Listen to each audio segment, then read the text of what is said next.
Hello viewers, welcome to Tips Mathematics 23. So இந்த வீடியோல நம்ம என்ன பாடம் படிக்க போறோம் அப்படினு வந்து பாத்தீங்கன்னா வரலாறு என்றால் என்ன அப்படிங்கற ஒரு பாடம் தான் நம்ம படிக்கிறோம். So இது வந்து எந்த டைட்டில் கீழங்க வருது அப்படினு வந்து கேட்டிங்கனா அதாவது நம்மளோட ஜெனரல் ஸ்டடீஸ் இருக்கு இல்லைங்களா, group 4 and group 2 ல இருக்கக்கூடிய ஜெனரல் ஸ்டடீஸ் இருக்கு இல்லையா, அதுல ஹிஸ்டரி அப்படிங்கற யூனிட் வந்து நமக்கு இருக்கும். அந்த ஹிஸ்டரியில கவர் ஆகக்கூடிய ஒரு பாடம் தான் இந்த வரலாறு என்றால் என்ன அப்படிங்கிறது. ஓகேங்களா? So ஆல்ரெடி இதுக்கு முந்தின பாடங்கள் எல்லாமே நம்ம நடத்தி தனியா ஒரு பிளேலிஸ்ட்ல வந்து நம்ம கிரியேட் பண்ணியிருக்கோம். பாலிட்டி தனியா ஃபுல்லா வந்து நம்ம முடிச்சிட்டோம். இப்போ அடுத்து வந்து பாத்தீங்கன்னா ஹிஸ்டரி வந்து நம்ம போயிட்டு இருக்கோம் இல்லைங்களா. ஸோ இதுக்கு முந்தின டாபிக் வைஸ் அதாவது சிந்துவெளி, குப்தர்கள், மராத்தியர்கள், முகலாயர்கள், தென்னிந்திய வரலாறு இந்த மாதிரி விஷயங்கள் எல்லாமே நம்ம என்ன பண்ணியிருக்கோம், பிளேலிஸ்ட்டில் வந்து ஆட் பண்ணியிருக்கோம். இது வந்து அதுக்கு அடுத்த பாடம் வரலாறு என்றால் என்ன, 6ஆம் வகுப்பு முதல் பருவம் முதல் பாடம். சரிங்களா?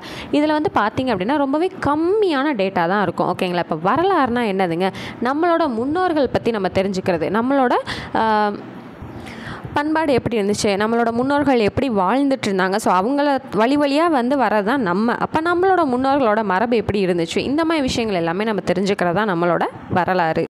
வரலாறுங்கிறதே நம்மளை பற்றி நம்ம தெரிஞ்சுக்கிறது, அவ்வளோதான். ரொம்ப சிம்பிள். சரிங்களா? அவ்வளோதான். இப்போ வரலாற்றில் காலம் இதை வந்து எப்படி வந்து கணிக்கிறாங்க அப்படின்னா, அதாவது கணக்கிடுறாங்க அப்படின்னா கிமு அப்படின்னும் கிபின்னும் வந்து கணக்கிடுறாங்க. கிமுனா என்னதுங்க, பொது ஆண்டுக்கு முன்னர், கிறிஸ்து பிறப்பதற்கு முன்பு அப்படின்னு வந்து சொல்கிறாங்க. கிபி அல்லது பொது ஆண்டு அப்படிங்கிறது. ஓகேங்களா? கிறிஸ்து பிறந்ததுக்கு பின்னாடி, அவ்வளோதான். இந்த ரெண்டு விஷயம் தான் வந்து என்ன பண்ணுறாங்க, வரலாற்றின் காலம் அப்படின்னு வந்து குறிப்பிடுறாங்க. சரிங்களா? அடுத்து வரலாறு அப்படிங்கிறது என்ன அப்படின்னா, கடந்த கால நிகழ்வுகளோட கால வரிசைப்படி பதிவு செய்யக்கூடியதான் வரலாறு அப்படின்னு வந்து ஒரு டெஃபினேஷன் வந்து கொடுக்குறாங்க. அவ்வளோதான். ஓகேங்களா? சரி, அடுத்து வந்து நமக்கு எது தேவை அப்படின்னா, கீழே வரலாறு அப்படிங்கிற வார்த்தை கிரேக்க சொல்லான ஹிஸ்டோரியா அப்படிங்கிறதுலேருந்து நமக்கு பெறப்பட்டது தான். அதாவது ஹிஸ்டோரியாவிலேருந்து ஹிஸ்ட்ரி அப்படின்னு வந்து வந்திருக்கும். அதோட தமிழாக்கம் தான் வந்து நமக்கு வரலாறு இல்லைங்களா. ஸோ ஹிஸ்டோரியாங்கிறதுலேருந்து ஹிஸ்ட்ரின்னு வந்திருக்கு, அதோட பொருள் வந்து வரலாறு நம்ம வழங்கிக்கிட்டு இருக்கோம். ஸோ அந்த ஹிஸ்டோரியா அப்படிங்கிறதுக்கான பொருள் என்னென்னா விசாரிப்பதின் மூலம் கற்றல். ஓகேங்களா? இது ஒரு முக்கியமான ப்ரீவியஸ் கொஸ்டின் இந்த பாக்ஸே. ஓகேவா? ஓகேங்க. ஸோ நெக்ஸ்ட் பேஜ் வந்து போயிடலாமா? என்னங்க அவ்வளோதானா, இந்த 3 பாக்ஸ் மட்டும் முதல் 2 பக்கங்களில் படித்தா போதுமா அப்படின்னு கேட்டிங்கன்னா, வாசி பார்த்திங்கன்னா உள்ள எதுவுமே இருக்காது. ஓகேங்களா? ஜஸ்ட் உங்களோட மன திருப்திக்கு நீங்கள் என்ன பண்ணலாம், அந்த 2-3 பாடம் முழுக்க வந்து ரொம்ப கம்மியான பாயிண்ட் தான் இருக்கும். ஃபுல்லாக நீங்கள் ரீட் பண்ணி பார்த்தாலும் இவ்வளோ தான் பாயிண்ட்டே இருக்க போகுது. உள்ளே ரீட் பண்ணிங்கன்னா குழந்தைங்களுக்கு புரிய வைக்கிறதுக்காக அப்படியே வளவளன்னு இழுத்துருப்பாங்க. அவ்வளோதான். இந்த பாடம் பொறுத்தளவில் இந்த பாக்ஸை மட்டும் நீங்கள் படிச்சிங்கனாலே போதுமானது. ஸோ அடுத்தது நாணயவியல் கல்வெட்டியல்னு கொடுத்துருக்காங்க இல்லைங்களா. ஸோ நாணயவியல் அப்படிங்கிறதுனா நாணயங்களை பற்றி படிக்கக்கூடிய படிப்பு. கல்வெட்டியல் அப்படின்னா எழுத்து பொறிப்புகள் பற்றிய படிப்பு. சரிங்களா? இது ரெண்டுமே முக்கியமானு கேட்டிங்கன்னா கண்டிப்பாக இது ரெண்டுமே முக்கியமானது தான். ஸோ அடுத்த பேஜ் வந்து பார்த்தீங்க அப்படின்னா, ஸோ வரலாற்றின் ஆதாரங்கள். இப்போ வரலாறு அப்படின்னா அதுக்கு கண்டிப்பாக ஒரு ஆதாரம் இருக்கும். அந்த ஆதாரத்தை வச்சு தான் நமக்கான வரலாறே வந்து கொடுப்பாங்க இல்லைங்களா. இல்லை அப்படின்னா வந்து அப்படின்னு கணிக்கப்படுது அப்படின்னு சொல்லிட்டு பொதுவாக சொல்லி முடிச்சிடுவாங்க. ஒரு ஆதாரம் கிடச்சிருச்சுன்னா அதை பற்றி டீட்டெயில்டாக டிஸ்கிரைப் பண்ணி நமக்கு கொடுப்பாங்க இல்லைங்களா. ஸோ அந்த மாதிரி தொல்பொருள் சான்றுகள்னும் இலக்கிய சான்றுகள்னு சொல்லிட்டு 2 வகையாக வந்து பிரிக்கிறாங்க. தொல்பொருள் சான்றுகள்னால் அதில் கிடைக்கக்கூடிய நாணயங்கள், இந்த மண்பானைகள், அவங்க யூஸ் பண்ண திங்ஸு, அடுத்து வந்து அவங்க கட்டின கோயில்கள், அவங்க வாழ்ந்த இருப்பிடங்கள், இந்த மாதிரி விஷயங்கள் எல்லாத்தையுமே என்னன்னு சொல்லுவாங்க, தொல்பொருள் சான்றுகள்னு சொல்லுவாங்க. இலக்கிய சான்றுகள்னால் அவங்க எழுதின நூல்கள், முன்னோர்கள் எழுதின நூல்கள் இல்லைங்களா. ஸோ இது என்ன சொல்லலாம், காப்பியங்கள், பயண குறிப்புகள், அடுத்து வந்து ஆசிரியரோட நூல்கள், நாட்டுப்புற பாடல்கள், இந்த மாதிரி விஷயங்கள் எல்லாத்தையுமே வந்து இலக்கிய சான்றுகள்னு வந்து சொல்லுவாங்க. சரிங்களா? உள்ளே இருக்கிறது எல்லாமே கண்டிப்பாக ரீட் பண்ணி பாருங்கள். ஓகேங்களா?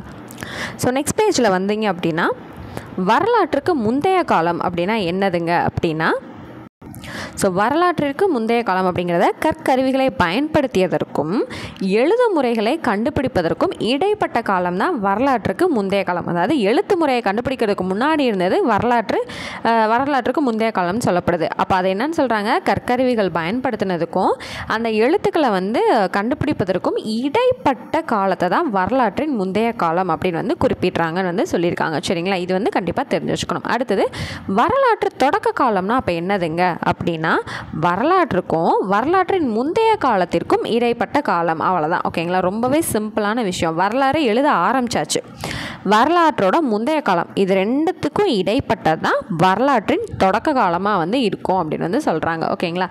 சரி, அடுத்து வந்து பார்த்திங்கன்னா ஒரு பெரிய பாக்ஸ் இருக்கும். இதை மட்டும் படிச்சிட்டோம் அப்படின்னா அவ்வளோதான், இந்த பாடமே முடிஞ்சிருச்சு. யாரை பற்றி படிக்க போகிறோம் அப்படின்னா, அசோகர் பற்றி படிக்க போகிறோம். ஆல்ரெடி பாலிட்டியில் வந்து நம்ம என்ன படிச்சிருக்கோம், இவரோட சாராநாத் தூண் அப்படிங்கிறதுல இருந்து நமக்கு நேஷ்னல் எம்ப்ளம்ஸ்லாம் இருக்குங்கிறத நம்ம படித்தோம் இல்லைங்களா. ஸோ அதை பற்றி இங்கே நமக்கு தெளிவாக கொடுத்துருப்பாங்க. சரிங்களா? ஸோ இங்கே வந்து பாருங்கள், பண்டைய இந்தியாவில் அரசர்களில் பேரும் புகழும் பெற்ற அரசர் அசோகர் ஆவார். இவரது ஆட்சியில் தான் புத்த மதம் ஆசியாவின் பல்வேறு பகுதிகளுக்கு பரவியது. சரிங்களா? ஸோ அசோகரோட காலகட்டத்தில் தான் புத்த மதம் வந்து ஆசியாலே, நம்மளோட கான்டினென்ட்லேயே வந்து பல்வேறு பகுதிகளில் வந்து பரவி இருக்கு.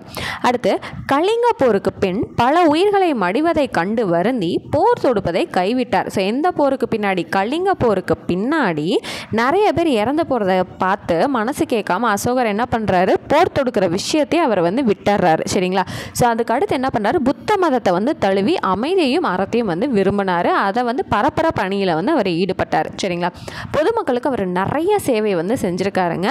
வெற்றி பெற்றதுக்கு பின்னாடி ஒரு மனுஷனுக்கு எப்படி இருக்கும், திரும்ப அந்த வெற்றி வேணும், அந்த டேஸ்ட்டை வந்து நம்ம சுவைச்சிட்டோம் அப்படின்னா மறுபடியும் எனக்கு வேணும்னு சொல்லிட்டு வெறிகொண்டு போர் செஞ்சவங்களாம் இருக்கிறாங்க. அவங்களுக்கு மத்தியில் அசோகர் என்ன பண்ணியிருக்காரு, என்னதான் அந்த வெற்றி அப்படிங்கிற சுவையை அவங்க வந்து அவர் டேஸ்ட் பண்ணிட்டாலுமே மக்கள் நிறையா சாகுறாங்க, அதனால் எனக்கு இது வேணாம் அப்படின்னு சொல்லிட்டு போர் தொடுக்கிறதே அவர் நிறுத்திட்டார். பொதுமக்களுக்கு இங்கே வந்து பாருங்கள், வெற்றிக்கு பின் போரை துறந்த முதல் அரசர் வந்து யார் தான்? அசோகர் தான். என்னதான் வெற்றி கிடைச்சாலுமே அவர் என்ன பண்ணிட்டார், போர்வே வேணாடா போங்கடா அப்படின்னு சொல்லிட்டு போர் தொடுக்கிறதே நிறுத்திட்டார். அடுத்தது முக்கியமான பாயிண்ட், அடுத்து உலகிலேயே முதலாக விலங்குகளுக்கும் தனியே மருத்துவமனை அமைத்து தந்தவரும் அசோகரே ஆவார். சரிங்களா? அப்போ உலகத்திலேயே ஃபர்ஸ்ட் டைம் வந்து விலங்குகளுக்குன்னு ஹாஸ்பிட்டல் திறந்தவர் யாருன்னா அசோகர் தான். சரிங்களா? அவர் உருவாக்கின சாலைகள் எல்லாமே நம்ம இப்பயும் பயன்படுத்திட்டு இருக்கோம் அப்படின்னு சொல்கிறாங்க. அடுத்தது, தேசிய கொடியில் இருக்கக்கூடிய 24 ஆரக்கால் சக்கரம் வந்து யாரோடது? அசோகர் நிறுவன சாராநாத் கர்த்தூன்லேருந்து நம்ம எடுக்கப்பட்ட ஒரு முத்திரை தான். சரிங்களா? இதுலேருந்து நமக்கு என்ன தெரியுது, நம்ம நாட்டுக்கும் அசோகருக்கும் இருக்கக்கூடிய நல்ல ஒரு கனெக்டிவிட்டி வந்து தெரியுது. அவரோட முக்கியத்துவம் என்னங்கிறதையும் நம்மளால் 100% வந்து தெரிஞ்சுக்க முடியுது. சரிங்களா? ஸோ இவ்வளோ சிறப்புகளை கொண்ட அசோகரோட விஷயங்கள் வந்து 19ஆம் நூற்றாண்டு வரை எதுலேயுமே இடம்பெறவே இல்லையாங்க. அடடா, என்னடது, அப்போ யார் தான் கண்டுபிடிச்சாங்க அப்படின்னா ஆங்கிலேய வரலாற்று ஆய்வாளர்களான ஜேம்ஸ் பிரின்செஃப் அப்படிங்கிறவரும் அலெக்சாண்டர் கன்னிங்ஹாம் போன்றவர்கள் வரலாற்று ஆய்வுகள் மூலம் கண்டுபிடித்த வரலாற்று சான்றுகள் தான் மாமன்னர் அசோகரின் சிறப்புகளை வெளி உலகிற்கு கொண்டு வந்தன. மேக்சிமம் நம்மளோட ஹிஸ்ட்ரி அப்படிங்கிறது எல்லாமே ஆங்கிலேயர்கள் வந்து நிறைய தேடி பிடிச்சி கண்டுபிடிச்சி சொன்னதாங்க. ஓகேங்களா?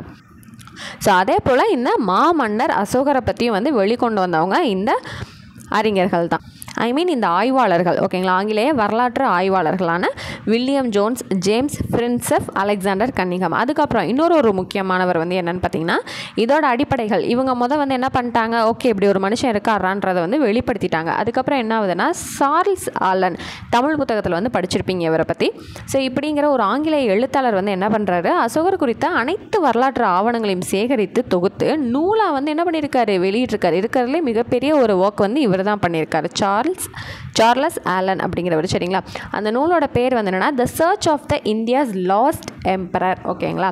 அதற்கு பிறகு பல ஆய்வாளர்கள் தங்கள் ஆய்வுகள் மூலம் அசோகரின் பொற்கால ஆட்சி குறித்த செய்திகளை வெளிக்கொணர்ந்தனர். இதுக்கான சாட்சிகளாக வந்து என்ன கொடுக்குறாங்க அப்படின்னா, சாஞ்சி ஸ்தூபியையும் சாராநாத் கல்தூனை பற்றியும் வந்து சொல்கிறாங்க. ஓகேங்களா?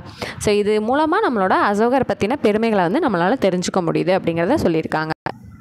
ஸோ அவ்வளோதாங்க, இந்த பேஜோட நமக்கு இந்த பாடம் வந்து கம்ப்ளீட் ஆயிடுது. வெறும் ஒரு 5லேருந்து ஒரு 6 பாக்ஸை மட்டும் நீங்கள் படிச்சிங்கனாலே இந்த பாடம் என்ன ஆயிடுது, நமக்கு கம்ப்ளீட் ஆகி முடிஞ்சிருது. ஓகேங்களா? ஸோ நெக்ஸ்ட் கிளாஸில் உங்களை நான் மீட் பண்ணுறேன். தேங்க்யூ.